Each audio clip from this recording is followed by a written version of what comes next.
పక్కకి ఒడుపు కట్టడం ఈ రోజా స్టైల్. మరీ అంత గర్వం పనికిరాదు బేబీ. ఎంతైనా నువ్వు ఆడపిల్లవి, ఆ సంగతి గుర్తుపెట్టుకో. అయినా నా గురించి నీకు అనవసరం. ఆడ తలుచుకుంటే రాజ్యాలే కూలిపోయాయి. అలాంటిది మీ మగజాతిని మట్టుకట్టడం అలాంటి ఆడవాళ్ళకు పెద్ద లక్కేం కాదు. రాణి రుద్రమాదేవి లెవెల్లో ఫోజు కొట్టకు. నాతో నాతో బిజినెస్ లో పోటీ పడలేక మీ నాన్నే బెదిరిపోయాడు. ఆఫ్టర్ నువ్వెంత? చూడు, మా నాన్న మంచితనాన్ని నువ్వు బలహీనంగా తీసుకున్నావు. అంత మాత్రాన నువ్వేదో గొప్పవాడమని ఫోజులు కొట్టుకో. నా గొప్పతనం ఏంటో నీ నోటితోనే చెప్పిస్తాను. అప్పుడైనా ఒప్పుకుంటావా నేను గొప్పవాడినని? అసలు నీకంటూ గొప్పతనం ఉంది కదా, అది నేను ఒప్పుకోవడానికి. నువ్వు గవర్నమెంట్ కాంట్రాక్ట్ కోసం పంపిన టెండర్ పేపర్స్ ని నేను మధ్యలోనే మాయం చేశాను.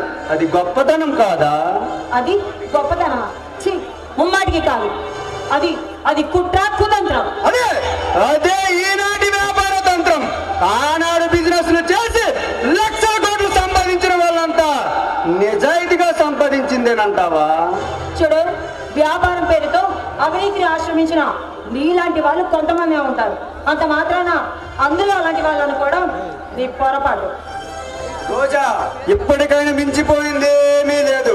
నాతో పంతాలు మాని రాజీకి రా. నువ్వు ప్రశాంతంగా ఉండే మార్గం నేను చెబుతాను. చూడు, నీలాంటి వాళ్ళతో రాజీ పడవలసిన అవసరం కానీ అంత దీనస్థితిలో కానీ ఈ రోజా ఎప్పటికీ ఉండదు. పొరపాటు.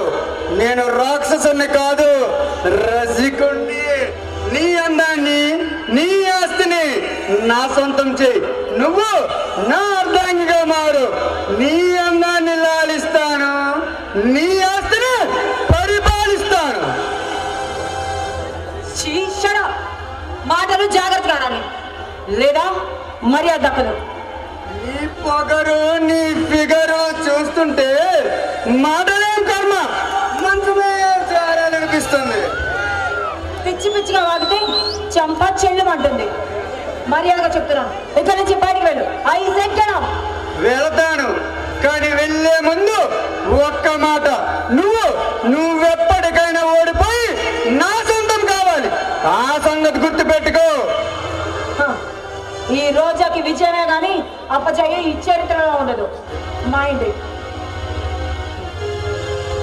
రాజీ నన్ను ఆనందపరచు.